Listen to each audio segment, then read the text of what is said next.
Welcome to Tennis Connection, Part 5. In this Tennis Connection, I will explore how I like a lot of books, films, and pieces of music which could be classed as weird. But why do I like them so much? A lot of the time, they resonate with me on an emotional level. I simply like them. I clearly love a lot of these things. There has to be more to these cultural artifacts beyond them being simply weird. After all, many of the books, films, and pieces of music are highly regarded. It might make others think that you're just being a bit trendy or edgy. These works of art, pardon the pomposity, clearly have value, otherwise they would not be highly regarded. I'll briefly explore two unusual albums, two unusual books, and two unusual films, and give reasons as to why I like them. Firstly, I will look at Trappist Replica by Captain Beefheart and the Magic Band. It has a reputation for being out there. To a lot of people, this sounds like a cacophonous din. I kind of liked it straight away. I first heard it at age 13. I liked the freaky lyrics. Some of the songs, such as Ella Guru and Pachuco Cadaver, grabbed me straight away, but others required more work. The production and mixing are not very good on the album. Many of the parts are barely audible. The vocals overpower the instrumental takes and I cannot hear much of the bass some of the time. However, the instrumental tracks are fascinating. The individual parts are angular and intricate, and they are played with little distortion. They are played independently from each other, but they also complement each other at the same time. The drumming is irregular, polyrhythmic, and attempts to tie all the other parts together. The lyrics are absurdist, surreal, and funny. They often refer to American folklore. Beefheart talks about hobos, freight trains, American confectionery, and 1950s blues. The complex instrumentals and Beefheart's funny lyrics and throaty vocals make this a dense and fascinating album which rewards multiple listens. Now on to the second album. Harry Partch is a musical artist who is similar to Beefheart in that he was also very experimental and eccentric. However, Beefheart is usually associated with experimental popular music, whilst Partch is associated with experimental classical music. I love Partch's music straight away. Some people find it jarring at first, however. Partch was initially frustrated with classical music. He read a book entitled On the Sensations of Tone by Hermann von Helmholtz. Once he read this book, Partch set out to write microtonal music. The intervals in microtonal music are smaller than a semitone.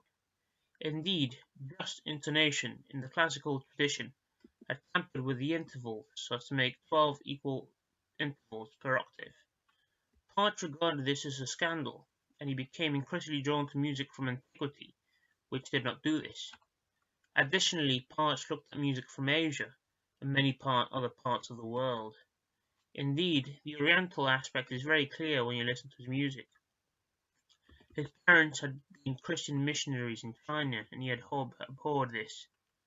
His music could not be played on conventional instruments, so he invented and built his own instruments. The instruments themselves were beautifully designed, and his music was much of a visual spectacle, as they were choreographed as well as musical. My favourite piece by him is probably Delusion of the Fury. Alongside The Bewitched, it is probably his longest and most ambitious piece. I love the sound of his instrument and how he harmonizes them. You can hear the influence of antiquity as well as the Oriental influence. The music sounds like, again, pardon the pomposity, a pagan ritual, and Partch was indeed interested in the occult. I will now look at two films. The first film that I will look at will be Videodrome by David Cronenberg. It is a peculiar film. Cronenberg had made a series of horror and science fiction films which have been called body horror. The film includes striking imagery, such as a man sticking his head into a television set and a vagina appearing in his stomach, where he inserts a gun and a cassette tape. The film was exhilarating to me when I first saw it. I first saw it aged 18. It is the kind of thing that I want to achieve in fiction, a bizarre blending of hallucinatory fantasy and reality. It also comments on the ways in which media such as television have altered our understanding of reality and how we perceive reality through media such as television. The character even ends up having sex with a television screen and inserts cassette tapes into his vaginal stomach. His mind and body become enmeshed with this new technology. It also comments on the way in which pornography can desensitize us. The protagonist has a violent psychotic episode after watching hardcore pornography. Similarly, Sam Peckinpah's film Straw Dogs is often considered transgressive. In other words, it crosses moral boundaries and it breaks social taboos. However, there is more to the film than the desire to shock. It has a rape scene, and it was released the same year as A Clockwork Orange, another film with a rape scene. The film features a taciturn and studious mathematician played by Dustin Hoffman, who goes to a quiet town in Cornwall just to write a new book. Mathematics is the most cerebral, rationalist, and abstract endeavor.